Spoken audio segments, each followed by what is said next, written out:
Hello, my dear friends. Picture, if you will, a thatched roof cottage nestled in the misty hills of medieval France. A thin curl of smoke rises from a stone chimney, promising a warm hearth and perhaps the smell of baking bread within. Sunlight, pale and golden, filters through a small, paned window, landing on a sleeping form under a patchwork quilt. This is the image we've been given, the cozy, rustic dream of a simpler time. The truth, however, is far less romantic, and frankly, you probably wouldn't survive a single night. Your life as a medieval peasant isn't a fairy tale. It's a relentless, grimy, and profoundly bland struggle for the barest of existence. So before you get comfortable, take a moment to like the video and subscribe, but only if you genuinely enjoy what I do here. It's a small gesture, but it lets me know that these quiet journeys into the past are something you find value in. Now, find your coziest spot. Imagine the soft weight of a blanket settling over you, the world outside fading away. Now, dim the lights, maybe turn on a fan for that soft background hum, and let's ease into tonight's journey together.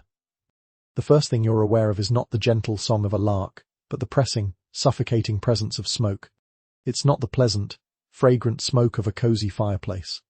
This is a thick, acrid haze that stings your eyes before they are even open. It coats the inside of your mouth with a greasy film of soot, and every breath is a shallow, unsatisfying sip of foul air. You don't wake up. You are choked into consciousness. This is your home. There is no romantic cottage, no quaint, paned window. You live in a hovel, a one-room structure with walls made of wattle and door lattice of woven sticks packed with a crude mixture of mud, straw, and animal dung. The roof is thatch, and the floor beneath you is nothing more than packed earth, cold and perpetually damp. And that smoke. It comes from the fire in the very center of the room, a sunken pit that serves as your only source of heat, your only light in the darkness, and your only means of cooking. There is no chimney. A chimney is a technology of the wealthy, a luxury as far beyond your reach as a silk pillow. The smoke simply curls upwards, searching for a small, begrudging hole in the roof, blackening the thatch and everything and everywhere below it. This constant companion, this ever-present haze, is the sensory anchor of your entire life. It is the perfume of your existence. It seeps into the straw you sleep on, into the rough fabric of your clothes, into your hair and skin, and even into the very taste of your food. You will live and die smelling of little more than damp earth, sweat, and wood smoke. You slowly push yourself up from your bed, which is not a bed at all, but a pile of straw on the floor, maybe with a lumpy bag stuffed with more straw or rags to serve as a pillow. It rustles beneath you, a dry, scratchy sound in the gloom. And as your eyes adjust to these, dim light filtering through the open doorway, there are no windows, just unshuttered openings that let in the cold as much as the light. You see that you are not alone. Of course, there is your family. Your parents, perhaps a sibling or two, all huddled in this single space. There is no privacy here.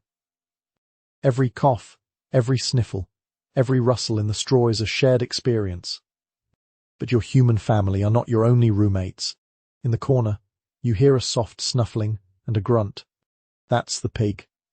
Huddled near the far wall might be a few chickens, and if your family is lucky enough to own one, the precious cow or a pair of oxen might be brought inside at night, their warmth a vital contribution to the room's temperature, and their presence a safeguard against theft. Their waste mingles with the dirt on the floor, adding another layer to the complex, unpleasant aroma of your home. You might wonder why anyone would live like this. Why not build a chimney? Why let animals live inside?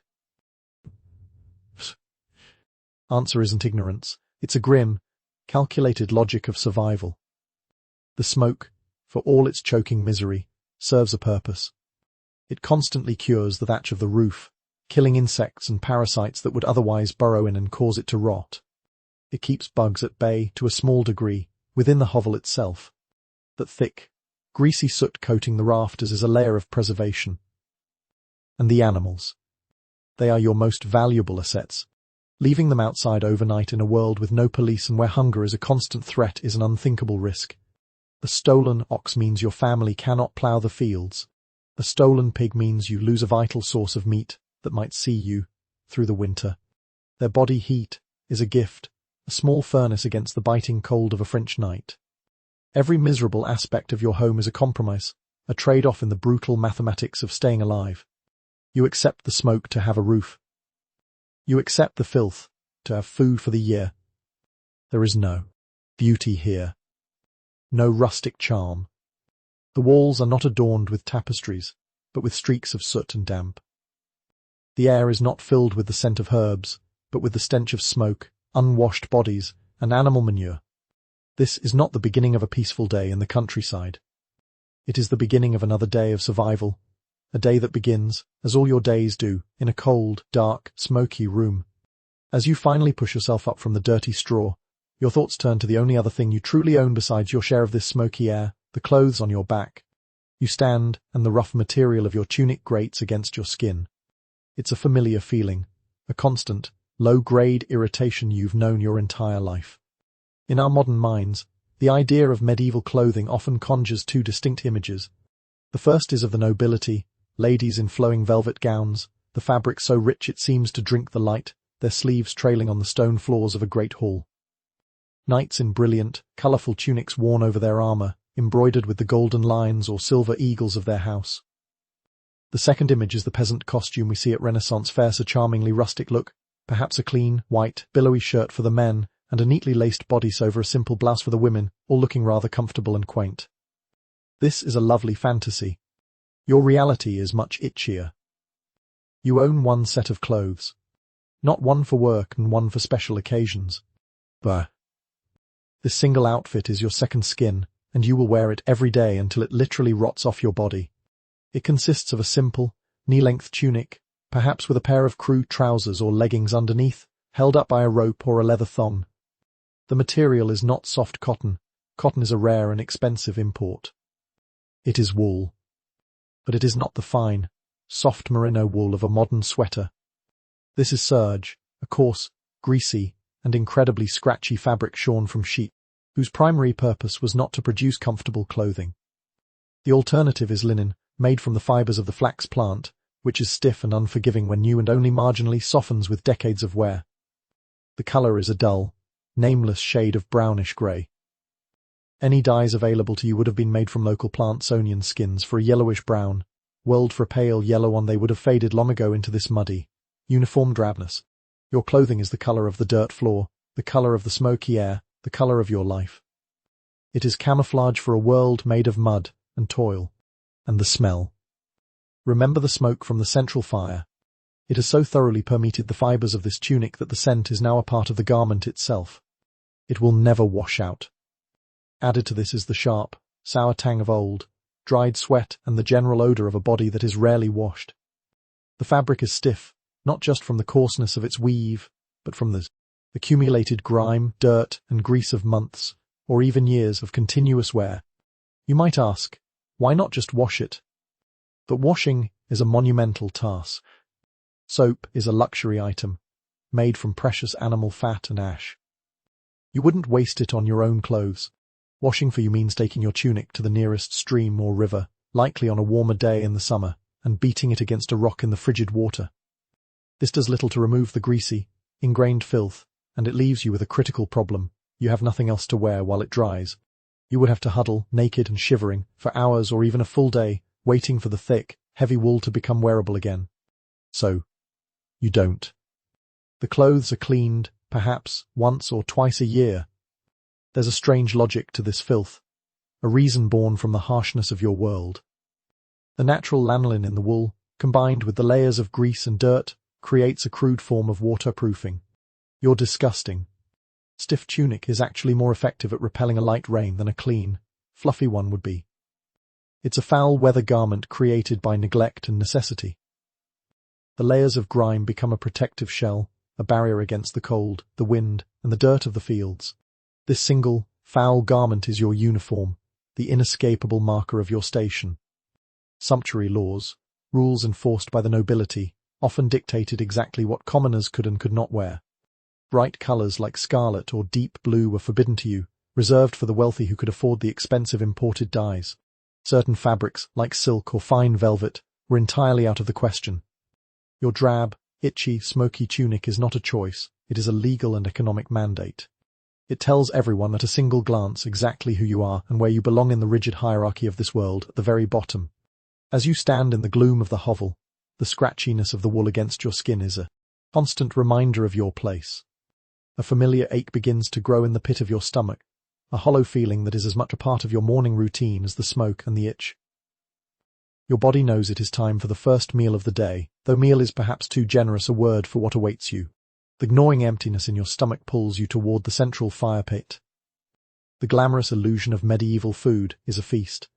We picture long wooden tables groaning under the weight of roasted swans, suckling pigs with apples in their mouths, towering pies and goblets overflowing with deep red wine.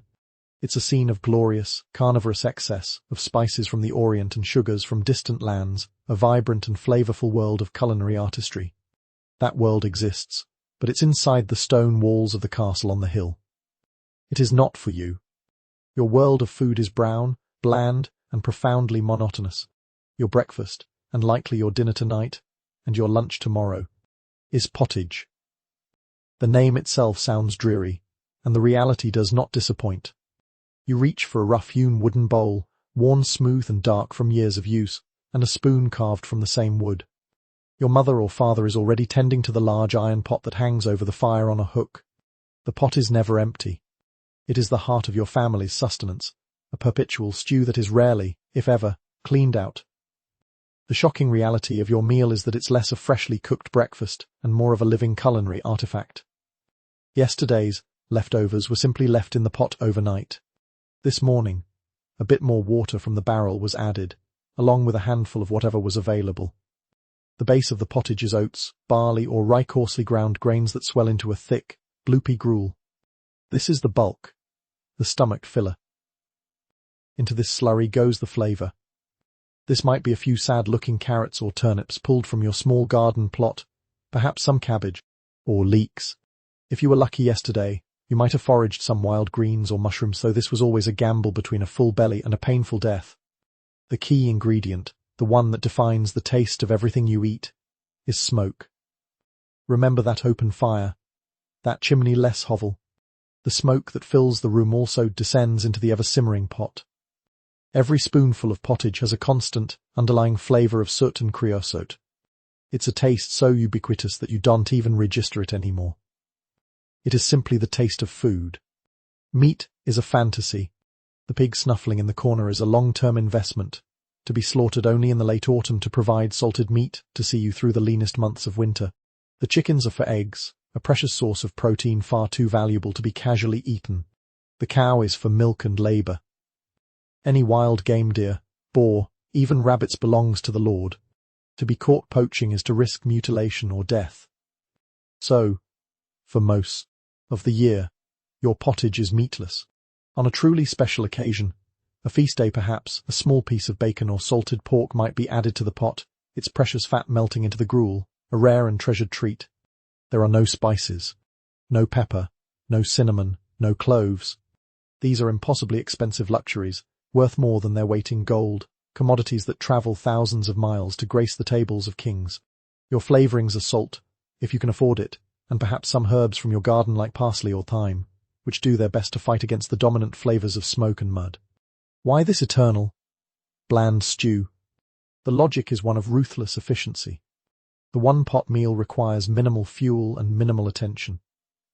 The fire is already burning for warmth, the pot simply hangs over it, slowly simmering all day. There's no complex preparation, no need for multiple cooking implements. Yesterday's calories are not wasted, they become the foundation for today's. A world where every calorie is precious, throwing away food is unthinkable. The perpetual pottage pot is a perfectly logical, if unappetizing, solution to the problem of feeding a family with the absolute minimum of resources. It provides warmth and bulk, the two essential requirements for a body that must perform hard physical labor all day. You dip your wooden spoon into the thick, greyish-brown paste. It's warm, which is something. You lift it to your mouth and swallow. The texture is gritty, the taste is smoky, earthy, and utterly, soul-crushingly familiar. You eat without relish, without enjoyment. You eat to fill the hole in your gut, to fuel the machine of your body for the work that lies ahead. There is no pleasure here, only necessity. As you scrape the last of the pottage from your bowl, the first pale, weak light of dawn is beginning to filter through the doorway, signalling that the time for eating is over. The time for work, endless and unforgiving, has begun. Now that this cottage has settled in your stomach a warm, heavy lump, you step out of the smoky gloom of your hovel and into the pale morning light. The air outside is cool and damp, a welcome relief from the acrid haze within. Before you lies the land. The glamorous illusion of peasant life is often tied to this connection with the earth. We imagine a wholesome, organic existence of being in tune with the seasons, of planting seeds and watching them grow, a simple, noble life of honest labor under an open sky. It's the fantasy of the gentleman farmer, a romantic ideal of self-sufficiency and communion with nature. The reality you face is not communion. It's subjugation.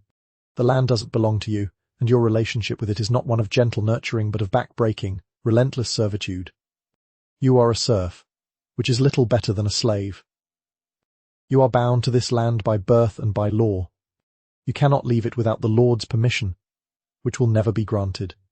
You are as much a piece of his property as the trees in his forest, and the deer that run through them. The fields stretch out before you, vast and muddy.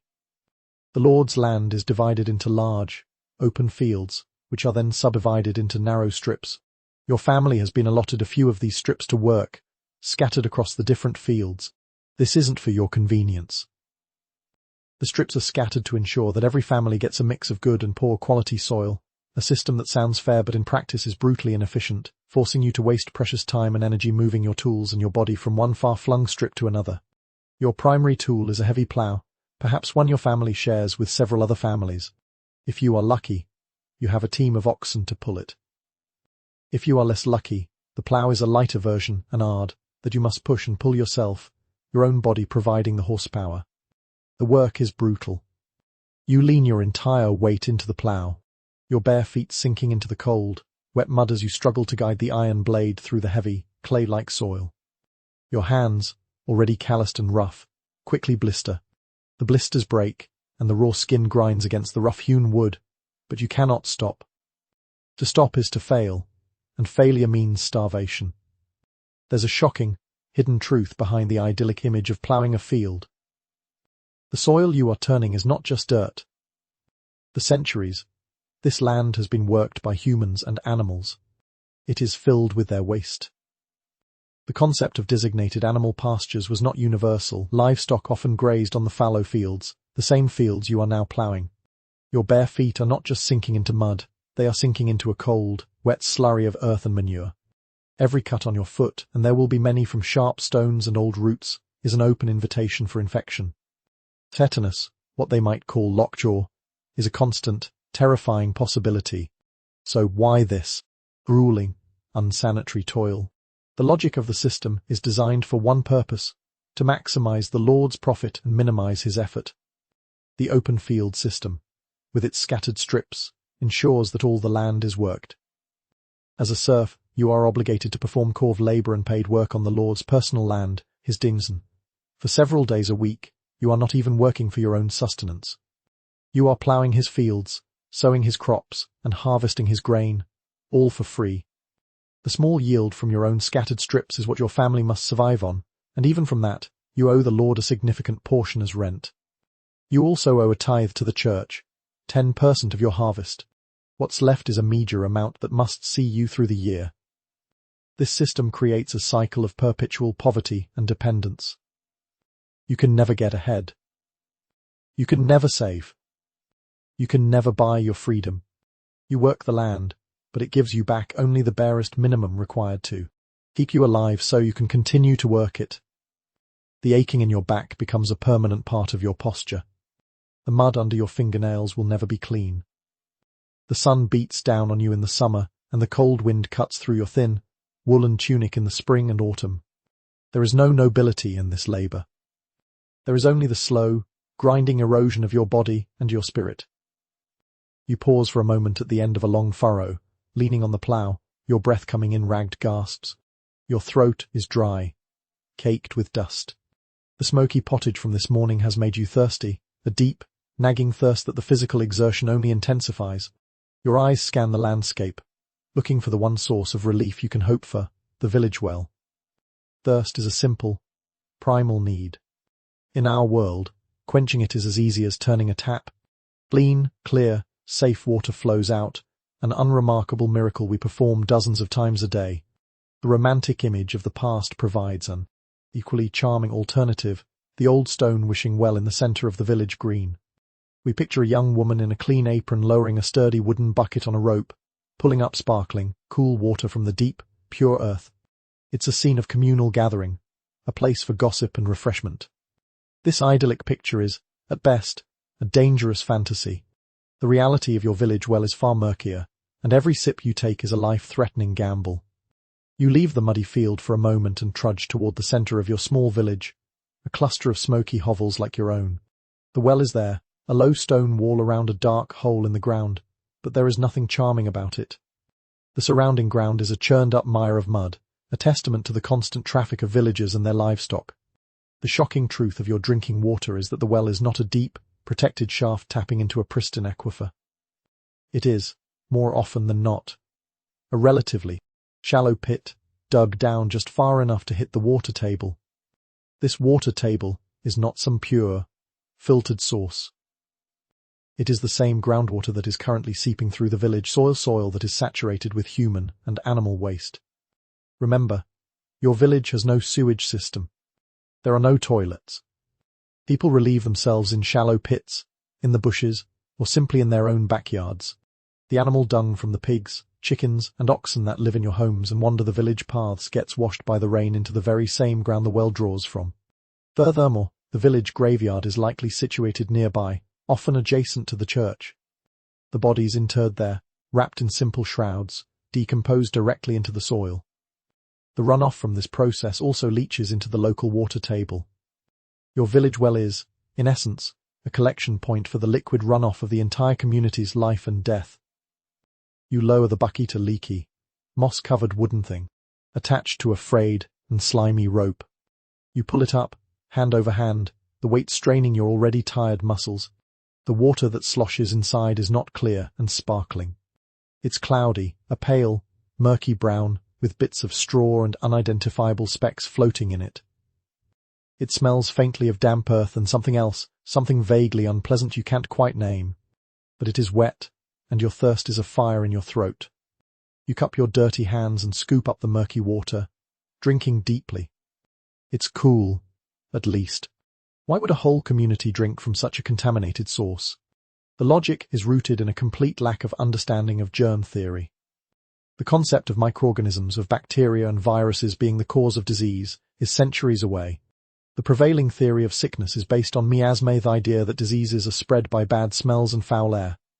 Your smoke-filled hovel, a place we would now consider a toxic environment, was seen as relatively safe because there's smoke overpowered other, more dangerous stenches.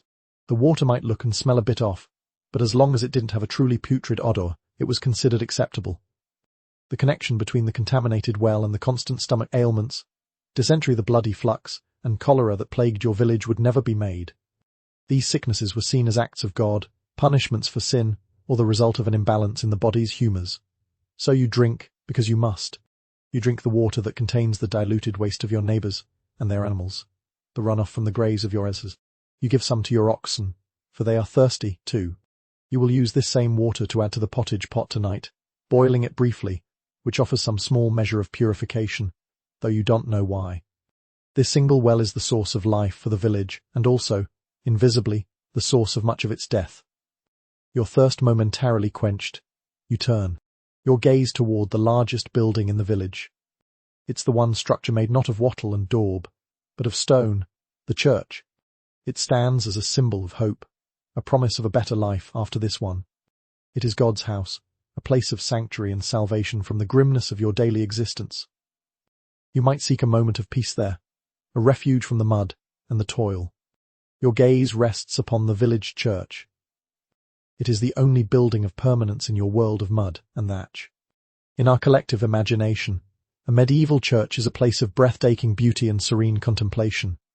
We picture soaring Gothic cathedrals like Notre Dame, their cavernous interiors illuminated by a kaleidoscope of light filtering through stained glass windows. We imagine the air thick with the scent of incense, the sound of angelic choirs echoing off the stone vaults, a divine sanctuary offering warmth, light, and a profound connection to the heavens. This is the glamorous illusion of medieval faith, a spectacle of glorious art and architecture designed to lift the soul. The reality of your parish church is far more humble and profoundly chilling. You push open the heavy wooden door, and it groans on its iron hinges. You step from the pale daylight into a deep and penetrating cold. Stone is an excellent insulator, which means that in the winter it holds the bitter cold with an unforgiving persistence, and even in the summer the interior remains damp and tomb-like. There is no heating. The only warmth is the flickering light of a few tallow candles on the altar, their meagre flames doing little to combat the oppressive chill. The air inside does not smell of sweet incense that is reserved for great cathedrals and special holy days. It smells of cold stone, damp earth, and the faint, musty odour of decay.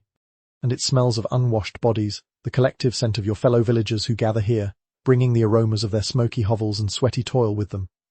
There are no pews. You do not sit. The floor is packed earth or rough flagstones, strewn with rushes or straw to absorb some of the damp and filth. You stand or kneel on this cold, dirty floor for the duration of the service. Your eyes adjust to the gloom, and you look around. The shocking reality is the profound darkness and emptiness of the space. The soaring vaults and vast windows of the great cathedrals are an urban dream. Your village church is a simple, squat stone box.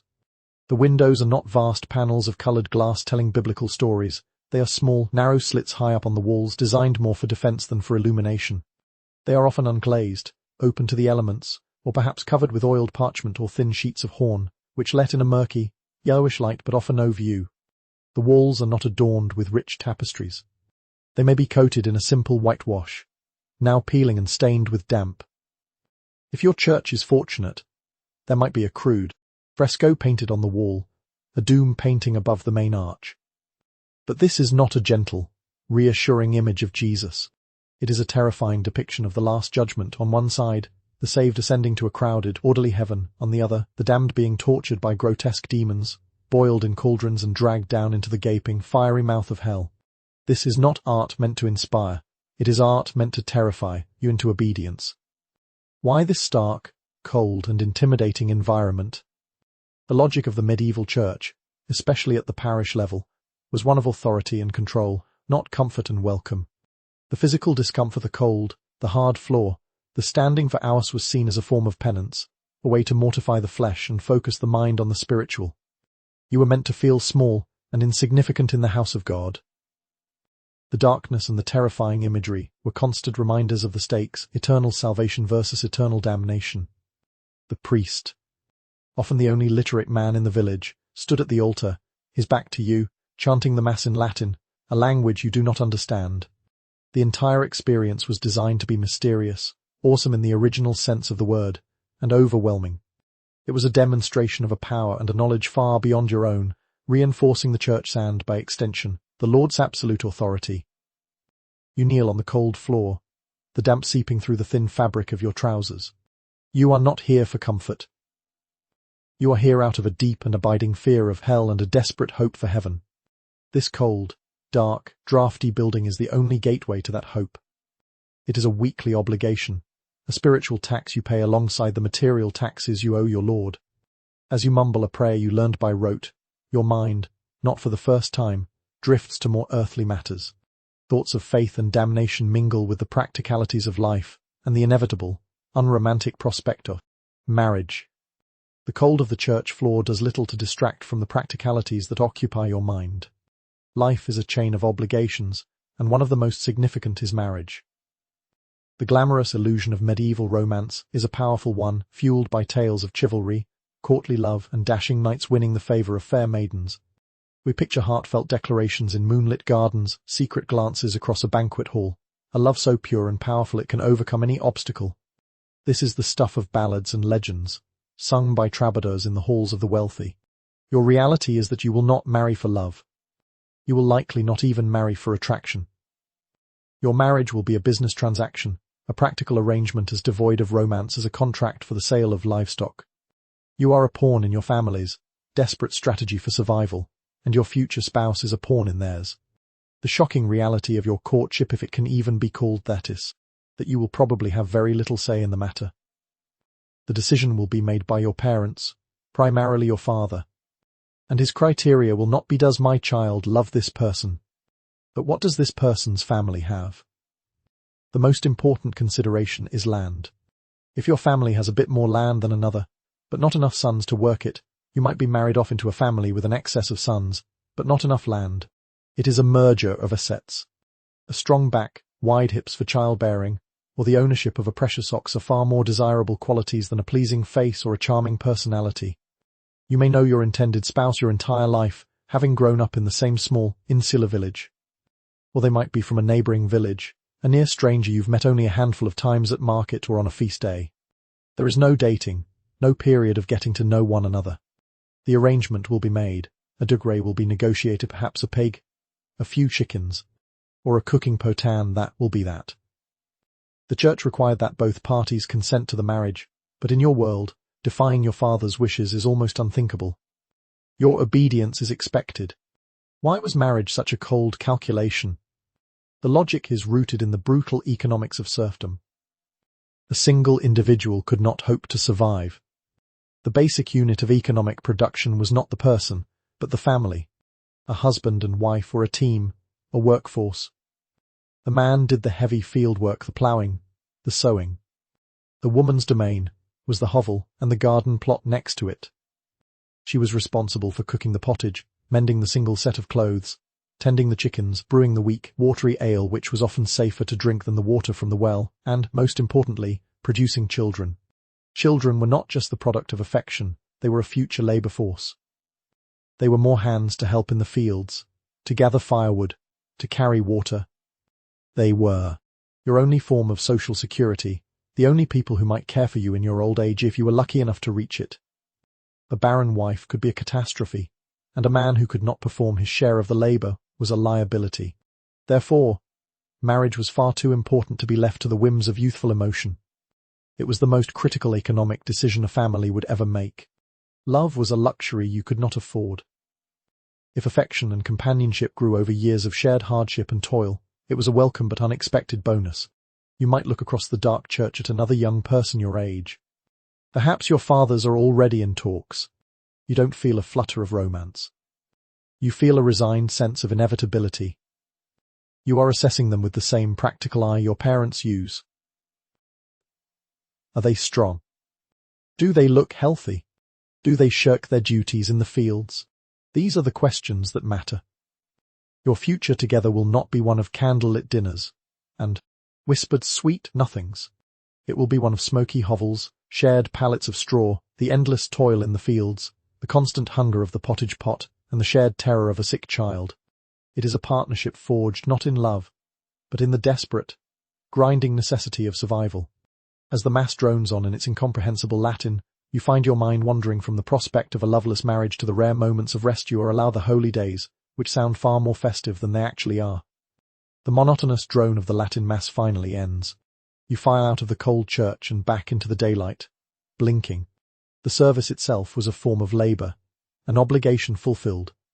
But today is a special day. Not special in the way we think of holidays with presents, feasts and joyful gatherings, but special in that it is a holy day, a holiday in the most literal sense.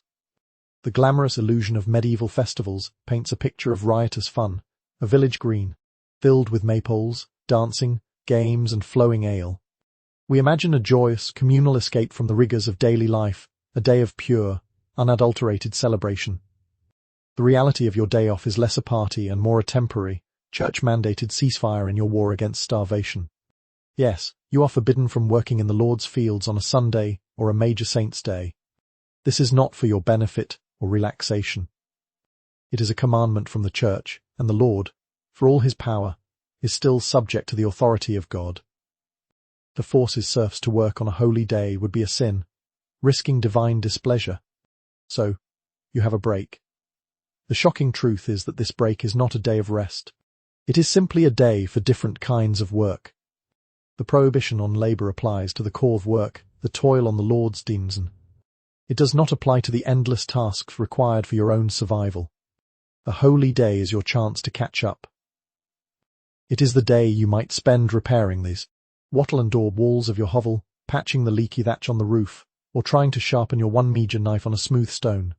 It is the day you might be able to venture a little farther into the woods to gather firewood, a constant, pressing need. Your mother will spend the day trying to mend your tunic yet again. Her fingers roar as she pulls a coarse thread through the resistant wool.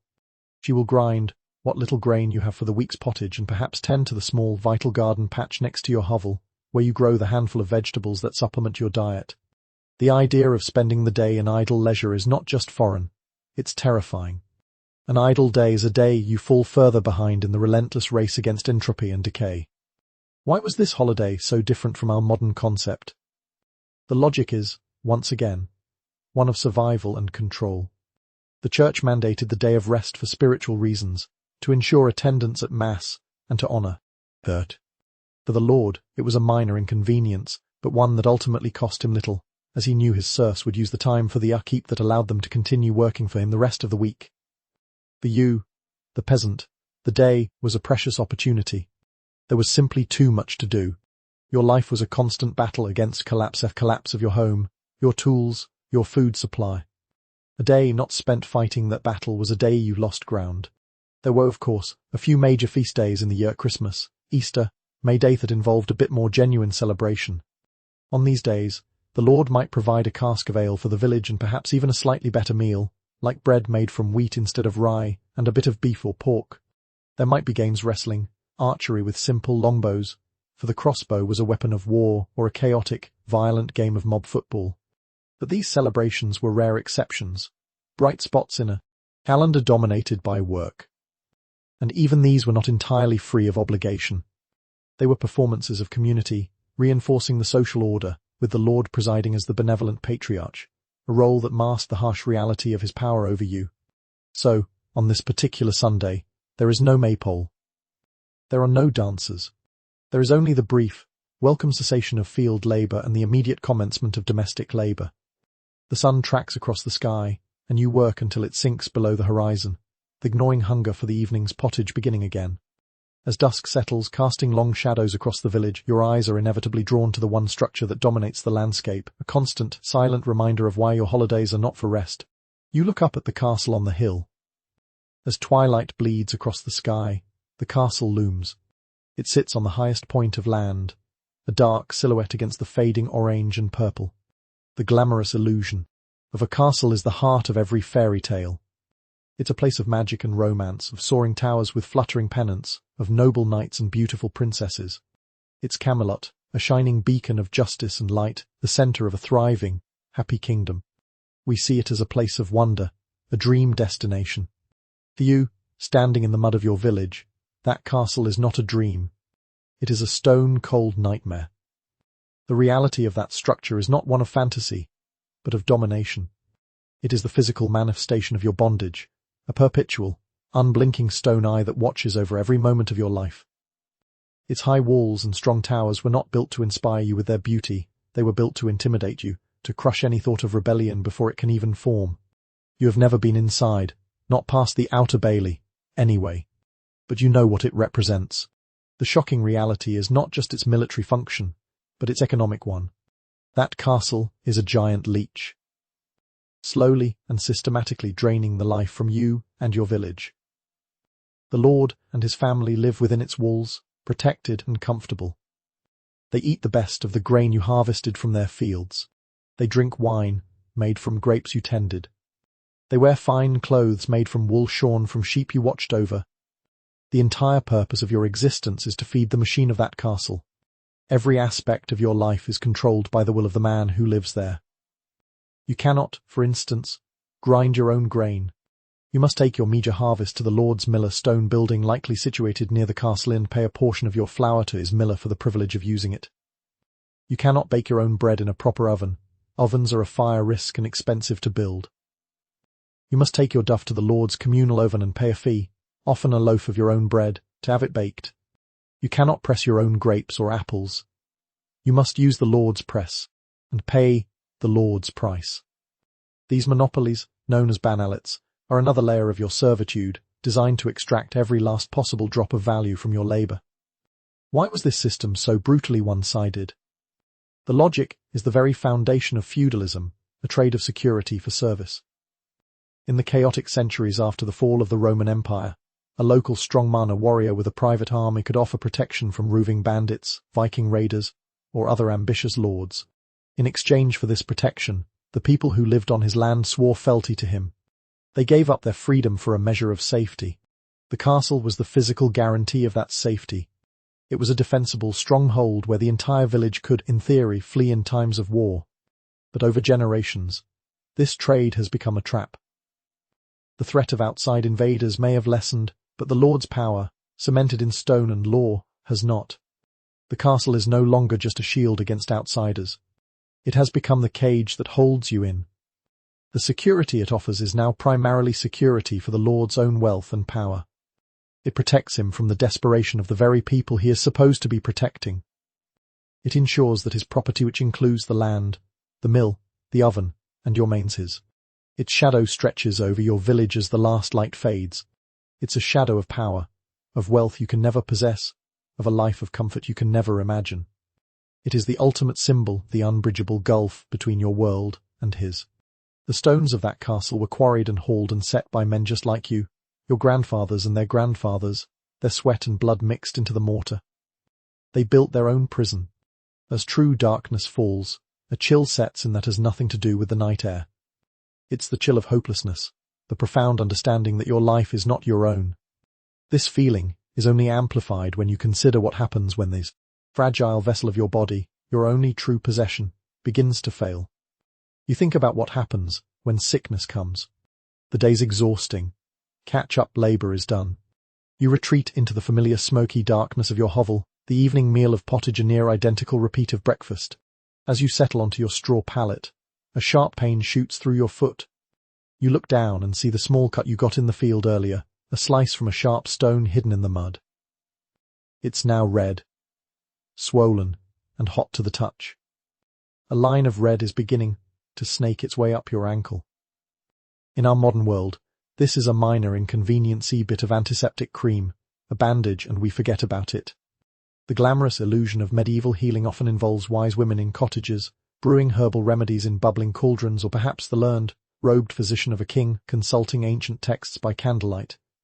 It's a vision of natural wisdom or scholarly expertise. The reality of your situation is terrifying. This small, insignificant cut could very well kill you. The shocking truth about medieval medicine for a peasant like you is that it was a horrifying mixture of superstition, dangerous guesswork, and treatments that were often far deadlier than the ailment they were meant to cure. There is no concept of infection as we know it. The redness, the swelling, the pus, these are not seen as signs of your body fighting off microscopic invaders. They are seen as a problem of the blood, an imbalance of the four humours that are believed to govern the body: blood, phlegm, yellow bile, and black bile. Your family gathers around, their faces etched with worry in the flickering firelight. There is no doctor to call.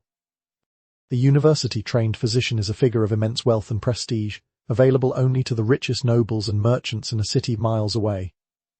Your options are far more limited and far more dangerous. The first line of defense is the local wise woman. She may indeed have some knowledge of herbal remedies: a poultice of comfrey to soothe a bruise, a tea of willow bark, a natural source of salicylic acid, the active ingredient in aspirin for a fever. But her knowledge is a patchwork of tradition and folklore, with no scientific basis. She might recommend a plaster made of bread mold to place on the wound. This is a fascinating historical accident. Some forms of penicillium mold do have antibiotic properties, but it's a complete shot in the dark. More likely, she might suggest a poultice made of animal dung, which would introduce a host of new and deadly bacteria directly into your bloodstream. If that fails, the next step is the barber surgeon. Not a physician, but a tradesman whose primary job is cutting hair and pulling teeth.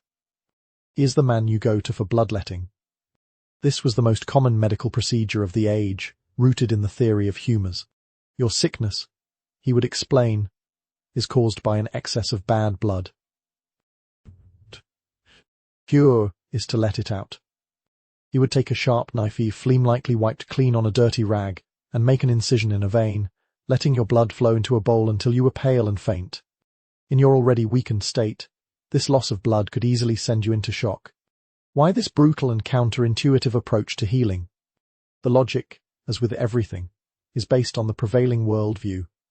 The humoral theory was an ancient Greek concept that had dominated Western medicine for over 1,000 years. It was the undisputed scientific truth of the day. Every symptom was interpreted through this lens. A fever was an excess of blood, so you let some out. Melancholy was an excess of black bile. Every treatment was aimed at rebalancing these four fluids. There was a complex system involving astrology, diet, and prayer, but for an acute problem like your infected foot, the direct, physical intervention of bleeding was the go-to solution. It felt proactive. It produced a visible result, the bowl of blood. It was a tangible, if misguided, attempt to fight the sickness. As you lie on the straw, fever now beginning to set in, you are trapped. The cures available to you are a gallery of horrors. They might try cupping, placing a heated glass cup on your skin to create a vacuum that was thought to draw out the sickness. They might cauterize the wound with a red-hot piece of iron, searing your flesh without any anesthetic. Your only hope is that your own immune system, hardened by a lifetime of exposure to filth, is strong enough to win the fight on its own. The treatments are more likely to finish you off. The red line is creeping further up your leg. Your world, once defined by the sun and the fields, shrinks to the throbbing pain in your foot and the fear of what comes next. By some small miracle, your fever breaks. Your body, hardened by a lifetime of small struggles, wins the war against the infection in your foot, no thanks to the dubious remedies offered. You are weak, but you will live. The infection leaves you with a new appreciation for the simple, rhythmic progression of a healthy day, a day governed not by the panic of sickness, but by a much larger and more reliable force. The glamorous illusion of a life off the grid often includes a romantic notion of living by nature's clock, a peaceful existence free from the tyrannical ticking of minutes and seconds. We imagine a life attuned to the gentle rising of the sun and the soft glow of twilight, a natural, unhurried pace. This is, in part, true. You own no clock. You have never seen one. The intricate dance of gears and springs that marks the hours is a technology reserved for monasteries, palaces, and the clock towers of wealthy cities. Your time is not measured in 60-minute increments. It is measured by the grand, silent sweep of the sun across the sky. The reality of this life, however, is not one of peaceful, unhurried freedom. It is a rigid, non-negotiable schedule, dictated by the available light. The shocking truth of living by the sun's clock is that your workday is not a neat 8-hour block. In the long days of summer, your labor begins at first light, as soon as your eyes can distinguish the furrows in the field, and it does not end until the last rays of sunlight are faded from the sky. This could be a 16-hour day of grueling physical work. There is no concept of overtime pay. A light is there, so you must work. To waste daylight is to waste the opportunity to produce food, and that is a sin against survival. Conversely, the winter is a time of oppressive darkness. The short, weekdays mean less time for outdoor work, but this is not a cozy time of hibernation. It is a time of anxiety. The darkness brings a deep, primal cold that the small fire in your hovel can barely keep at bay. It is a time for indoor work-mending tools, weaving rough cloth, caring for the animals who are now your full-time roommates. But mostly, it is a time of waiting and rationing. You are trapped in the smoky gloom for what feels like an eternity, listening to the wind howl outside, praying that the stored grain and salted meat will last until the sun decides to return. The darkness is not a time for rest, it is a time of confinement. Why was life so completely dictated by the sun? The logic is painfully simple. There was no alternative. The primary source of light was the sun. After it set, the only options were the flickering, smoky fire or hideously expensive tallow candles made from precious animal fat. You would not waste a valuable resource like a candle on simple illumination. They were for emergencies or for the church altar. The darkness was absolute. To be outside in the village after dark was to risk stumbling into a ditch, being attacked by a dog, or worse. The night was a time of fear, a domain of unseen things, both real and supernatural. Your life was cleaved into two distinct halves, the time of light, which was for work, and the time of dark, which was for huddling in fear and trying to sleep. The passage of the day is marked by crude, natural signposts. You know it's roughly midday when the sun is at its highest point in the sky and your shadow is at its shortest. This is when you might take a short break, if you're lucky, to eat a piece of coarse, dark bread and some cheese you've brought to the fields. The day is also marked by the sounds from the distant church. The ringing of the bells for the canonical hours matins at dawn, lauds, prime, terce, sext, nuns, vespers at sunset, and complin before bed is a sound that punctuates your day. You don't know what the names mean, but you know the bell for vespers means the workday is nearly over. It is the Lord's clock, the church's clock, imposing its rhythm on your sun-based life. Your stomach, too, is a clock, its rumblings a reliable indicator that it is time for the evening pottage. Your life is governed by these grand, impersonal forces: the sun, the seasons, the church bells, the Lord's demands. You have almost no agency over your own time. You are a cog in a machine that is powered by sunlight and faith. As you finish your work for the day, the long shadows tell you it is time to return to the hovel. Your thoughts turn from the impersonal authority of the sun to the very personal and much more terrifying authority of the Lord's law. You trudge home from the fields, your body aching, your mind circling the small, hard facts of your existence. The sun has set, the bells have rung, and the day is done. The concept of justice is one we hold dear. The glamorous illusion of medieval law conjures images of King Arthur's court, where wise and noble rulers dispense fair and even-handed judgments, or perhaps a trial by combat, a thrilling duel where God himself decides the righteous party.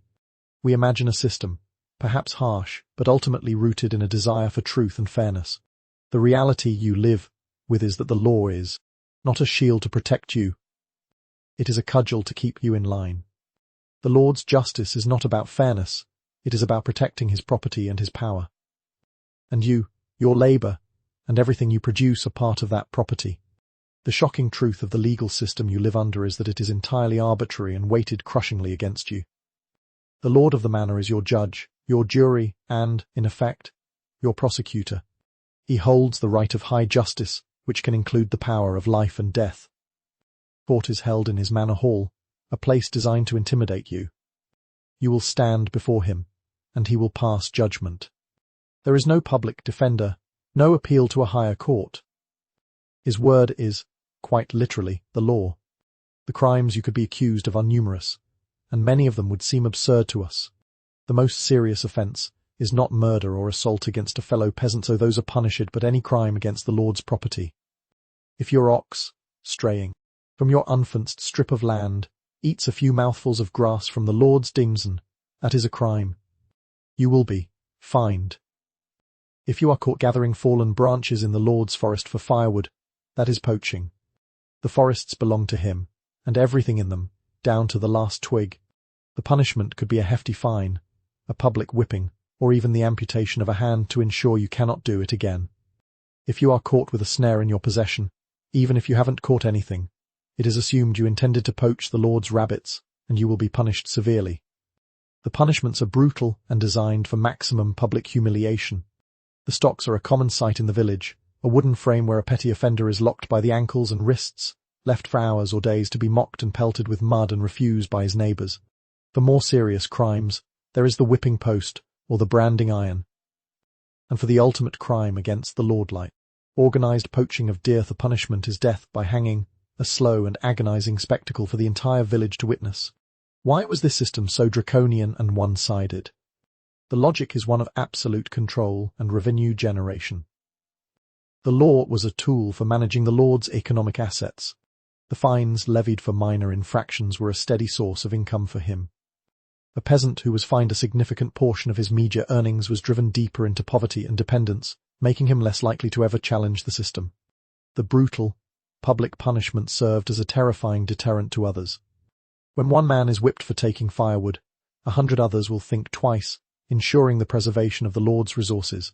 The system was not designed to create a just society. It was designed to maintain a rigid and profitable hierarchy. It was property law, not human rights law. You are not considered a reliable witness. Your oath is worth less than that of a freeman, and infinitely less than that of a nobleman. In a dispute between you and the Lord's appointed reeve, the man who manages the estate, you have almost no chance of winning. You live in a state of constant, low-level fear.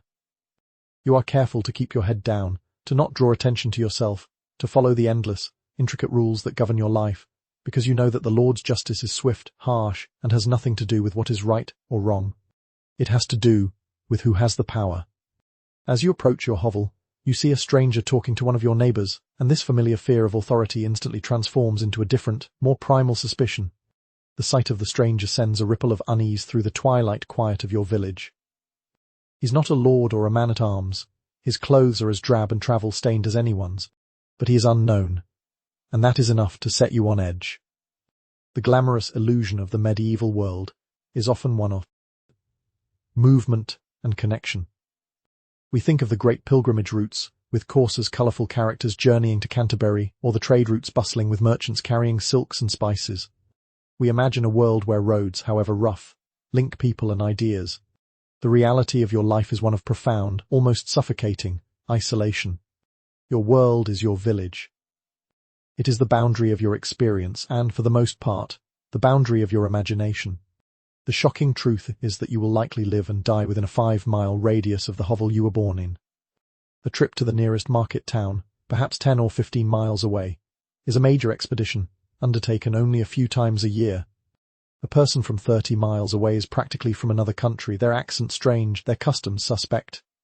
This stranger, therefore, is a major event. He is an anomaly, a disruption to the known universe. Every person in your village is a known quantity.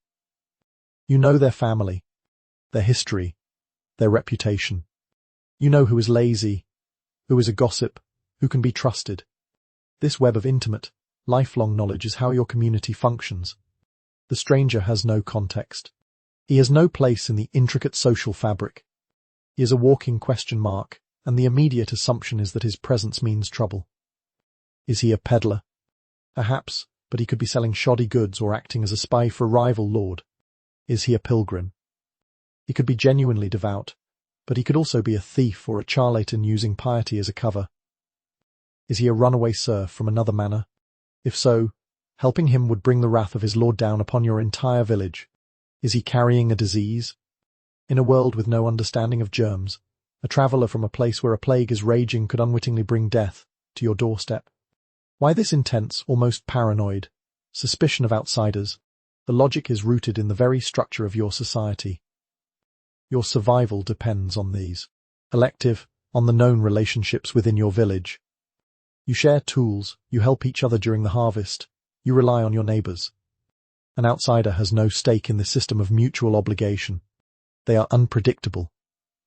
In a world with no police force, no way to verify a person's identity or background, the safest assumption is the worst one. Distrust is a survival mechanism. The physical danger of travel was also a powerful deterrent. The roads were little more than muddy tracks, impassable in bad weather. They were poorly marked and cut through vast, dark forests. These forests were not the pleasant, managed woodlands we know today. They were wild, dangerous places, rumoured to be the home of wolves, bears, and outlaws. A lone traveller was an easy target for bandits. To travel was to take your life into your hands.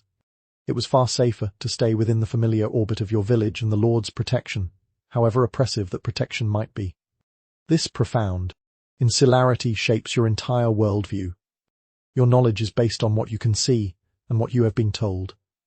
News from the wider world of wars, of the doings of kings and popes arrives, if it arrives at all, as distorted rumours, passed from traveller to trader, changing with each telling. France is not a nation to you. It is a vague concept, the name of the king's domain. Your loyalty is not to a country, but to your village, your parish, and your lord. This stranger is not a fellow Frenchman, he is another. As you watch him talk, you see your neighbour gesture vaguely down the track. The stranger nods and begins to walk away, disappearing into the growing darkness. The brief moment of disruption is over, but the unease lingers. The appearance of the unknown has unsettled the quiet rhythm of the evening. It has reminded you that there is a world beyond your small valley, a world of unknown dangers and strange people. This fear of the unknown from without is mirrored by a fear of the unknown from within, in the landscape of your own mind. The stranger is gone, a fading spectre in the gloom, but the disquiet he brought remains. You retreat into your hovel, the familiar smoke a strange kind of comfort after the unsettling encounter. You lie down on your straw pallet, but your mind is not at ease. The glamorous illusion of the medieval mind often portrays a simple, uncomplicated faith. We see a population united in its devotion, their inner lives governed by the clear-cut morality of the church, their fears assuaged by prayer and the promise of heaven. It's a picture of spiritual certainty and mental quietude. The reality of your inner world is anything but quiet. It is a crowded, chaotic, and terrifying landscape, a swirling vortex of Christian doctrine crudely layered over a much older, deeper bedrock of pagan folklore and superstition. The shocking truth is that your mind is not a place of serene faith, but a battleground of supernatural forces you believe to be absolutely real. The priest in the cold stone church tells you about one God, one devil, about angels and saints, but your grandmother, in the smoky hovel, has told you about the other things. She has told you about the revenants, the restless dead who can rise from their graves to trouble the living. She has told you about the mischievous sprites who will sour the milk or tie knots in the manes of your oxen overnight. She has told you about the dames Blanches, the white ladies, ghostly apparitions that haunt bridges and fords, luring travellers to their doom. You believe in all of it. The priest's God is powerful, but his attention seems very far away. These other entities, these spirits of the forest, the field, and the water, are right here, now, in the darkness just outside your door. You perform 100 tiny rituals every day to appease this invisible world. You might spill a drop of ale on the ground before you drink, an unconscious offering to the spirits of this earth. You might whisper a folk charm while planting seeds, a plea to a power far older than the one in the church. You avoid walking through a certain part of the woods after dark, not just for fear of bandits, but because it is a known haunt of something ancient and malevolent. You might nail a horseshoe over your doorway, not just for good luck, but as a specific ward against fairies, who are believed to be repelled by iron. Why this dense and fearful superstition? The logic is one of explanation and control in a world that is fundamentally unpredictable and frightening. The Christian God offered a grand explanation for life and death, but it was often too abstract to account for the immediate, capricious nature of daily misfortune. Why did one family's cow suddenly go dry while their neighbours remained healthy? It was easier and more immediate to blame a spiteful sprite than to ponder the inscrutable will of God. Why did a seemingly healthy child die overnight? It was the work of a demon, or perhaps the child was a changeling, a fairy replacement, and the real child had been stolen away. These beliefs provided a framework for understanding a world of random tragedy. They gave a name to the inexplicable anxieties of life, and by giving them a name, they offered the illusion of control. If a sprite soured your milk, there was a specific counter-charm you could use. If you feared the undead, there were rituals for keeping them in their graves. These superstitions were a form of practical magic, a way to exert some small agency in a life where you had almost none. The church officially condemned such beliefs as pagan, but in practice, they often tolerated them or even absorbed them, rebranding a local nature spirit as a saint and a pagan festival as a Christian holy day. The line between a prayer and a magical incantation was, for you, incredibly thin. So as you lie in the dark, every creak of the hovel's flimsy walls, every rustle in the thatch, every distant howl of a dog or a wolf is interpreted through this fearful lens. The world is not an inert collection of matter, it is alive, teeming with invisible forces, most of them hostile or indifferent to your existence. The fear of the Lord's justice is a worldly one, but this is a deeper, more profound terror. It is the fear of what lurks in the shadows, both outside your home and inside your head. It is this fear that will accompany you as you finally try to succumb to sleep. You close your eyes, seeking the oblivion of sleep. The glamorous illusion of this moment is one of profound and deserved rest. It is the sleep of the labourer, a deep, dreamless plunge into unconsciousness earned by a day of honest toil. We picture a family huddled together under a single, thick quilt, the fire banked to a gentle, rosy glow, the only sound the soft breathing of sleepers and the distant chirping of crickets. It's an image of safety, of communal warmth, of the body and mind finally finding peace in this deep silence of the rural night. The reality is that sleep offers you no such escape. It is merely a different kind of misery. The shocking truth of your night is that it is a cold, itchy, and anxious ordeal. You lie down not on a soft mattress, but on your palliacy rough sackcloth bag stuffed with straw. It lies directly on the cold, damp earth floor, a pitiful barrier against the chill that perpetually radiates from the ground. The straw is lumpy and hard, and it crackles loudly with every slight movement. More than that, it is alive. Your warm body attracts the permanent residents of the straw, a thriving ecosystem of fleas, lice, and other biting insects. Your night is not one of peaceful rest, but of constant, maddening itching, of shifting your body to try and find a position that offers a moment's relief from being slowly eaten alive. The fire, your only source of heat, has been banked down to a smoulder to conserve precious fuel. It offers a faint, mocking glow, but almost no warmth. The cold is your constant companion. It seeps in through the unshuttered openings in the walls and finds every gap in the thin, worn blanket you might share with your entire family. You huddle together, a pile of human and animal warmth, but the cold is relentless. It stiffens your joints and makes your breath plume in the dark air of your own home. And the smoke, your life's perfume, is still there. A thin, eye-watering haze hangs in the upper part of the room, and with every breath, you inhale the familiar acrid taste of soot. And there is no silence. The animals are here with you. The pig grunts and snuffles in its sleep. The chickens rustle. The cow, a large, warm presence in the darkness, shifts its weight with a heavy groan and the soft squelch of its cud. The air is thick with their smells, an earthy, manure-tinged aroma that mingles with the ever-present smoke. Your sleep is punctuated by this grim barnyard symphony. Why is this nightly torment the norm? The logic is, as always, one of grim necessity. A bed with a frame was a luxury of the wealthy, a significant family heirloom. You use what is free and plentiful, straw from the fields. The discomfort is irrelevant. The bugs are an unavoidable consequence. The cold is a reality of your poorly constructed shelter and the need to conserve fuel that took so much labor to gather. And the animals, your most precious economic assets, must be kept safe from thieves and predators, and their body heat is a small but vital contribution to the huddle of warmth that is your family. Sleep is not a restorative experience to be enjoyed, it is a biological necessity to be endured. Comfort is not a consideration. Your purpose is to survive the night and wake up with enough strength to labor through the next day. The night is just another hardship to be overcome.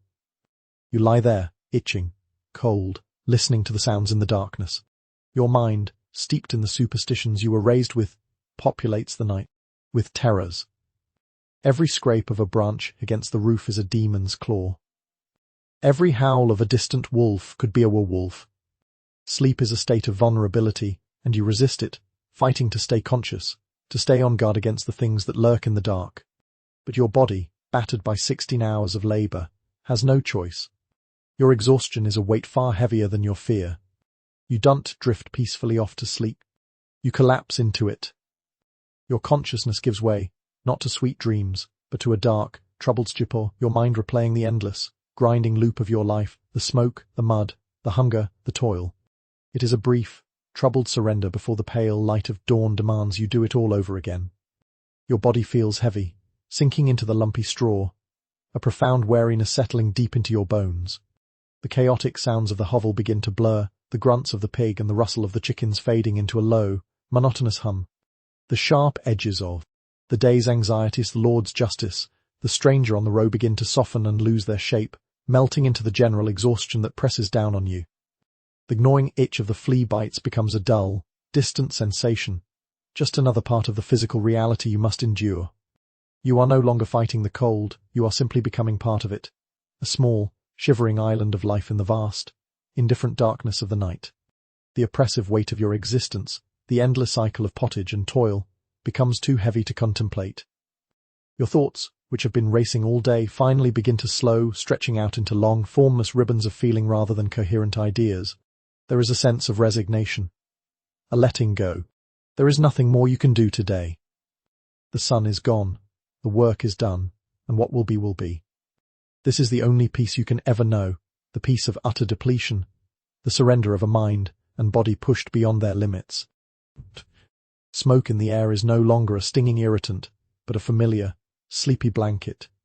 The darkness is no longer a threat, but a curtain falling on a long and tiresome play.